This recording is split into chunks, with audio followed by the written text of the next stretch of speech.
नमस्कार मित्रांनो, शिक्षण विभागाची आणखी एक महत्त्वाची अपडेट महत्त्वाची माहिती आपण या व्हिडिओमध्ये जाणून घेणार आहोत।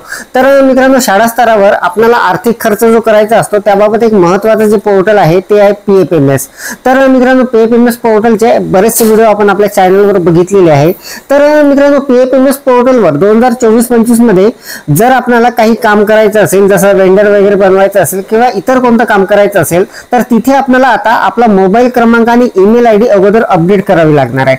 तर मित्रांनो, हे काम केल्याशिवाय आपल्याला पुढे जाता येणार नाही किंवा कोणतंच काम त्या पोर्टलवर करता येणार नाही आहे।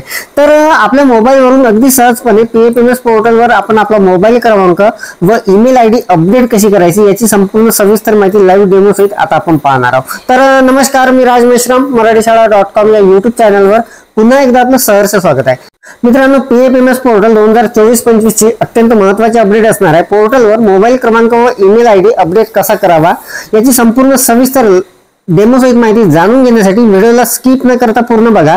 चॅनलवर जर नवीन असाल तर चॅनलला सबस्क्राइब करायला विसरू नका आणि व्हिडिओ जर आवडला तर व्हिडिओला लाईक व शेअर करा। चला तर मग सुरू करूया।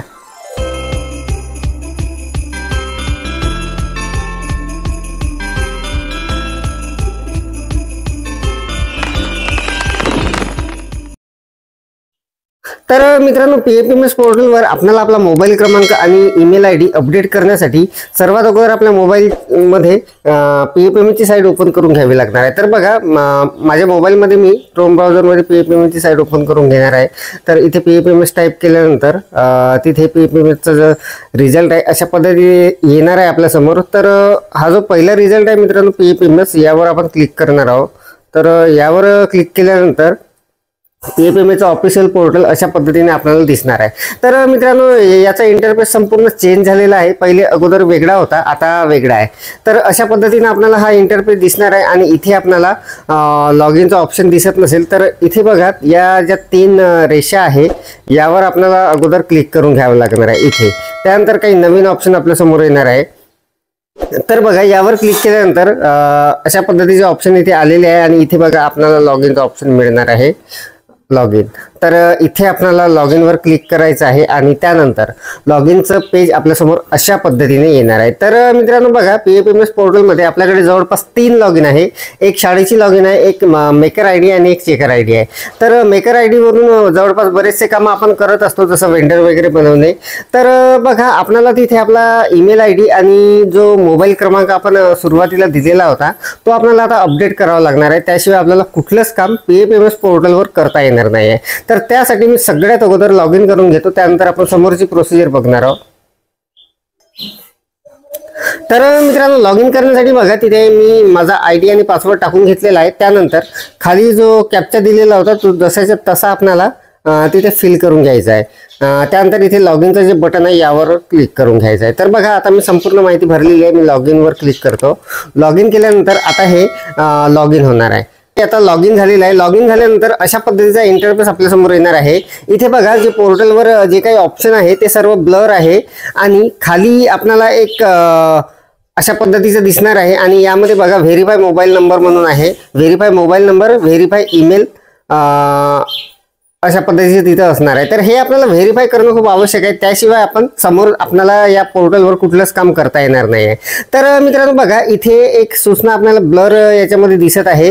Please verify your email ID and mobile number before 15 April 2024, otherwise you will not be able to log in on PFMS website, please ignore if already done. जर आपण ऑलरेडी हे केलेलं असेल तर याला इग्नोर करा म्हणताय, परंतु आपल्याला 15 एप्रिल 2024 पर्यंत इथे आपला मोबाईल नंबर आणि ईमेल आयडी व्हेरीफाय करून घ्यायचा होता।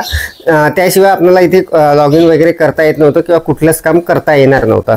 तर मित्रांनो, या पोर्टलवर इतक्यामध्ये तेवढं काही काम पडलेलं नाही, त्यामुळे हे राहून गेलेलं आहे। तर आता आपल्याला जर काही काम पडत असतील किंवा आपल्याला वेंडर वगैरे तयार करायचे असेल विद्यार्थ्यांचे वगैरे किंवा आपले कुठले दुकानदारांचे, तर आपल्याला इथे या पोर्टलवर काम पडणार आहे। या पोर्टलचे बरेचसे व्हिडिओ आपण आपल्या चॅनलवर बघितलेले आहे। तर बघा, आता आपला महत्त्वाचा जो विषय आहे तो आहे आपला मोबाईल क्रमांक आणि ईमेल आयडी जो आपल्याला व्हेरीफाय करायचा आहे तो कसा करायचा। तर बघा, इथे एक चेकबॉक्स आपल्याला एक बॉक्स दिसत आहे। यामध्ये आपल्याला व्हेरीफाय मोबाईल नंबर, इथे सुरुवातीला मोबाईल नंबर आहे आणि आपला ईमेल आयडी आहे। तर मित्रांनो, मोबाईल क्रमांकाचे आपले शेवटचे 3 आकडे आपल्याला दिसणार आहे आणि ईमेल आयडी सुद्धा त्याच पद्धतीने दिसणार आहे आणि त्याच्या समोर आपल्याला एक बटन दिसणार आहे सेंड OTP म्हणून. तर आपल्याला काय करायचं आहे, सेंड OTP करायचा आहे. आपल्या अगोदर आपला मोबाईल क्रमांक करून घेऊ, त्यानंतर ईमेल ID करायचा आहे. तर बघा सेंड OTP केल्यानंतर आपल्या मोबाईल क्रमांकावर एक OTP येणार आहे. तो भरल्यानंतर आपल्याला व्हेरीफाय करायचा आहे. एक नवीन स्टेप आपल्या समोर येणार आहे. तर प्रत्यक्ष आपण आता ते पाहणार आहोत. तर बघा मी आता अगोदर मोबाईल क्रमांक इथे व्हेरीफाय करून घेणार आहे. त्यासाठी त्या सेंड OTP वर मी क्लिक करतो मोबाईल क्रमांकाच्या. तर बघा त्यावर क्लिक केल्यानंतर इथे प्रोसेसिंग होत आहे आणि एक OTP माझ्या मोबाईलवर येणार आहे. तर बघा इंटरफेस चेंज झालेला आहे. व्हेरीफाय मोबाईल नंबर म्हणून आलेला आहे आणि इथे एंटर OTP साठी एक ऑप्शन आहे आणि त्यानंतर खाली व्हेरीफाय OTP साठी सुद्धा ऑप्शन आहे. तर आपल्याला आपला जो मेसेज बॉक्स आहे तो चेक करायचा आहे. त्यामध्ये एक OTP आलेला असेल. तर बघा मी आता मेसेजमध्ये जातो. मेसेजमध्ये बघा एक OTP आलेला आहे अशा पद्धतीचा आणि तो OTP मला तिथे टाकून घ्यावा लागणार आहे. तर मी हा OTP तिथे टाकून घेणार आहे मित्रांनो आता. तर मित्रांनो बघा मोबाईल क्रमांक व्हेरीफाय करण्यासाठी तिथे जो OTP आलेला होता तो मी टाकलेला आहे. आणि मित्रांनो हा OTP टाकण्यासाठी आपल्याकडे जवळपास 5 मिनिटाचा वेळ असणार आहे. इथे आपल्याला दिसत असेल बघा इथे काउंटडाऊन सुरू आहे. 4 मिनिटं 5-6 सेकंद बाकी आहे. तर OTP लगेचच येणार आहे, त्यामुळे आपल्याला भरपूर वेळ मिळणार आहे. आणि त्यानंतर OTP टाकल्यानंतर आपल्याला इथे व्हेरीफाय OTPचं जे ऑप्शन आहे यावर क्लिक करायचं आहे.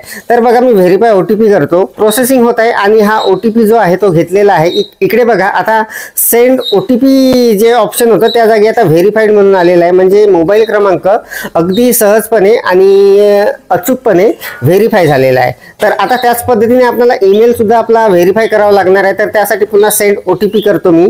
सेंड OTP केल्यानंतर आता माझा जो ईमेल आहे त्यावर सुद्धा एक OTP येणार आहे. तो मला चेक करून इथे टाकावा लागणार आहे. यासाठी सुद्धा जवळपास 6 मिनिटाचा वेळ आहे. 5. तर मी आता तो मेल चेक करून तो OTP इथे टाकून घेणार आहे.